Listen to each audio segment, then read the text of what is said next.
everyone, welcome back to the Diabetic Diet Show. Here's a quick tip for you.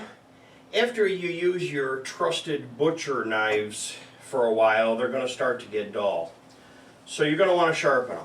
So take some olive oil, like this, put it on a towel, put it on your knife, very carefully at an angle, hold your fingers up, put some oil on that side, and then put some oil on this side,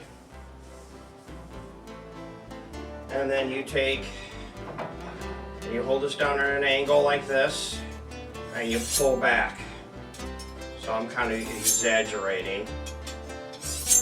You go down the side, and then you do it the same thing this way.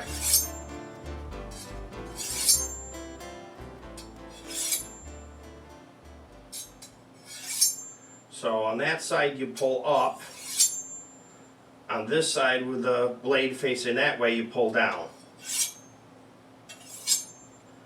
And after a while you get good and you can do it fast and hopefully not cut yourself.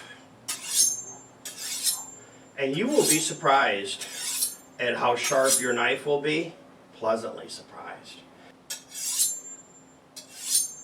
And after you do that, you're going to want to take your oiled towel and just push away from yourself. Just, if there's anything fine that's left on it, you will clean it off. That's today's quick tip. Thanks for watching. Don't forget to subscribe in the lower right hand corner. And if you'd like to be notified about future shows, click the bell that's right up on the top. And also, more information is at my website, jamestdds.blogspot.com.